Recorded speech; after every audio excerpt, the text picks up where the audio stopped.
I hated every minute of my engagement. I hated it.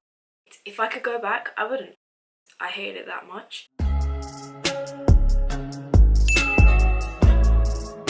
Hey guys, welcome back to my channel. Today I'm going to be creating my engagement makeup look, or should I say how I wish my engagement makeup turned out. In this video I'm going to be giving you some advice and tips on anything to do with weddings, whilst also listening to me talk about my engagement process and all the do's and don'ts that might help you guys, hopefully giving you some help if you are planning right now. If you would like to see how I did this and also join in on the chat, then keep on watching.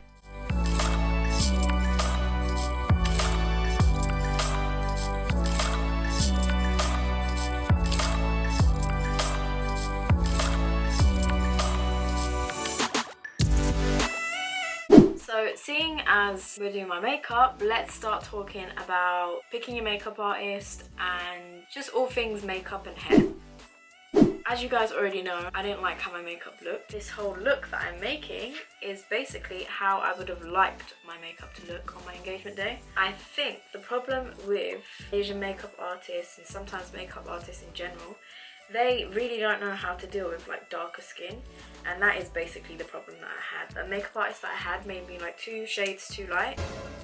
I just didn't like how I looked. The base was all wrong. I didn't like my eyebrows. I don't know, just in general the look was all off, and I didn't like the fact that I looked cakey. I don't know, when you look at yourself after you've just had your makeup done, you want to be like, wow. I didn't feel like wow, I felt like, oh my god, I need to get to my room and I need to go sort my face out. Another problem that I had with makeup artists and hairstylists as well is that none of them got back to you. I mean, if you know, like the top makeup artists in the UK tend to have some sort of Insta famous complex, so because of that they just don't respond to your emails. I don't know, it could be something else, but if you are so high up and so many people know of you, then I feel like the least you can do is respond to people's emails. One of the makeup artists, I had to contact them like 2 or 3 times to get a response. I got 1 response, and then when I was like, okay, I want to book you, I just didn't hear from them again.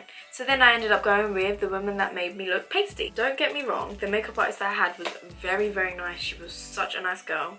She was nice to me while she was there. But I mean, if you can't do the job, then you can't do the job. If you're not able to cater to darker skin tones, then just don't take that job on, because you're risking making someone feel crappy on their wedding day or their engagement day or their mehndi day, and it's just like not cool. Something else that was quite shocking to me, when I inquired with the makeup artist that I booked, I basically got 2 different quotes. So I emailed her first and I didn't get a response, so then I texted her and I got a faster response, and basically I got 2 different prices on 2 different occasions. And I got 2 different prices on 2 different occasions, and obviously one was higher than the other, which I can understand, but because I was so desperate to get someone so good and time was ticking now, I obviously just took the cheaper quote and then booked through text, because the text was the cheaper quote. It was a significant amount higher, so that was a bit crazy. I just feel like it doesn't matter how big you get in the industry, if people are trusting you to do their makeup or do their hair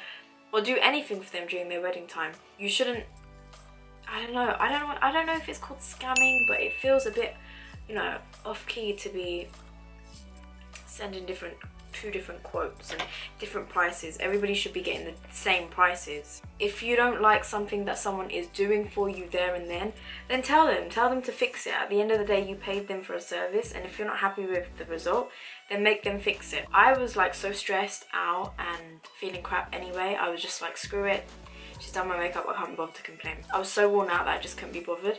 But after I spoke to my friends afterwards, they were like, you should have said something. And now that I look back, I definitely should have said something. So if you know how to do makeup, then just go ahead and do it. You're going to save so much money as well. That could go towards something else at your event. It could go towards a dessert table. It could go towards a photo booth. It could go towards so many other things. I would also say that if you have a makeup look or a hairstyle that you have in mind, then whoever you are booking, try and take the hairstyle or the makeup look from work that they've done before, because in that way it's something that they're familiar with, it's something that they've done before. If you show them a picture from someone else's makeup page, they might not be able to do that, or they might feel uncomfortable doing that. If you have friends and family members who are going to be getting dressed with you, then make sure they have their own makeup artist and their own hairstylist if they are booking it. It will save so much hassle. If you have someone booked for them, then there's no pressure of, oh my god, I don't like my hair, I don't like my makeup, can you fix this for me, can you fix that for me. cut that out, because you don't need that stress on your day. Also, if they are getting dressed, then make sure that their makeup artist and their hairstylist come earlier. You want them dressed and you want them ready to help you when you are getting ready. Boy, I wish I had these things in my head. I wish I knew these things when it was my time. Now, my outfit I got from Mongers. When I was looking through outfits, I saw a lot of people had got their outfits from Mongers. They look like really beautiful outfits. I didn't go there because of what I'd seen online. I went there because of all the shops that I went in. The outfit that I saw and fell in love with just happened to be at that shop. I didn't want to buy it off the rack because the outfit off the rack was dirty at the time. I wanted to order like an extra dupatta and stuff with it.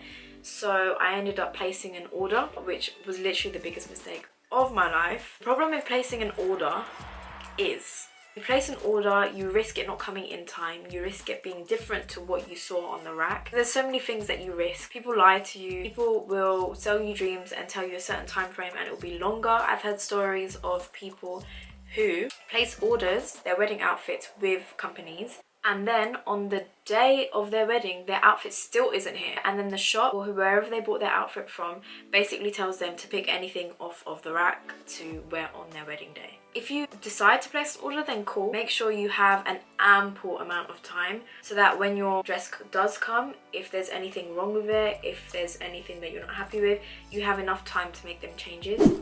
Now, it's your photographer. I'm going to keep this short and sweet because my photographer was shit, and if I carry on going on, then I'm just going to go into a rant. Get a photographer that you are familiar with. Make sure you see their work before you've actually booked them. If you've seen someone that's really amazing, you know, they cost a little bit more, then pay that extra money and get that photographer and the videographer. I mean, to some people, you know, your photography and your videography isn't that important. To me, the way I see it is, yes, it's one day, but the pictures and your wedding video is what's going to last. You don't want crap pictures, because if you have a crappy picture, then you're going to be looking at those pictures for the rest of your life like, oh my god, I hate it. So invest in a good photographer. Those are like the three most important things: your hair and makeup, your outfit, videographer. Which leads me into, I mean, beyond your makeup, beyond your hair, beyond your outfit, beyond all the like material things, I would really say just prepare yourself emotionally to deal with a lot of ups and downs. During this time, you will see that people that you thought were very, very close to you, and you know, your friends and family members, during that time it really shows who really cares about you and who is just there for a good time. You have to have tough skin, because people will say things and do things that you may not always agree with. These are things that people do not tell you when you are getting prepared to get married, but that is why I am making this video. Best thing to do is just get ready. You don't need to be there. If I don't see you on a day-to-day basis, then bro, go away. Right now, you're not relevant. You need to go. Girl, bye. Bye. Get out. Get out. Get out. I mean, that is pretty much all I would say. I'm not gonna lie, I hated every minute of my engagement. I hated it. If I could go back, I wouldn't. I hated it that much. The only good thing that really happened was the fact that I learned something from it. And also that I'm able to, you know, share with you guys and give you guys some advice. I don't want to go too deep into it, but I feel like Asian weddings, they are not for the couple. They are often for everyone else to do a song and dance and have some fun. People forget why you're actually coming together, why there is a wedding going on.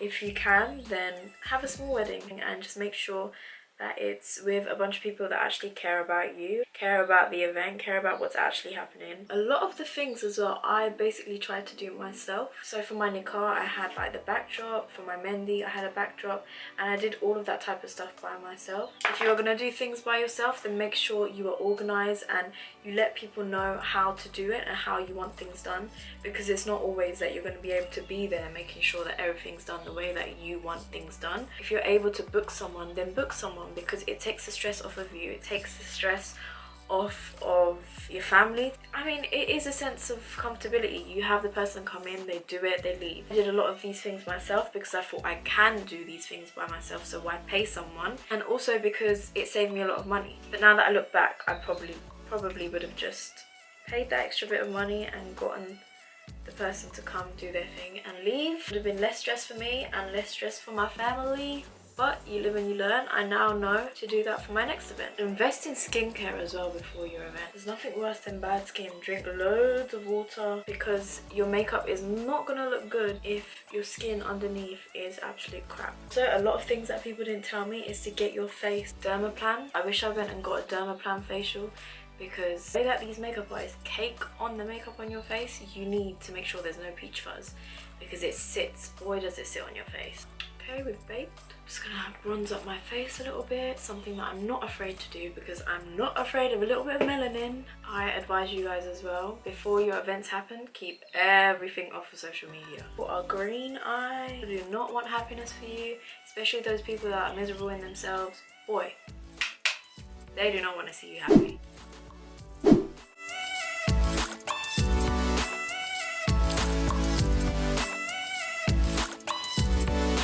That is my makeup done. I'm going to be back in a sec. I'm just going to finish off my hair and add on my jewellery.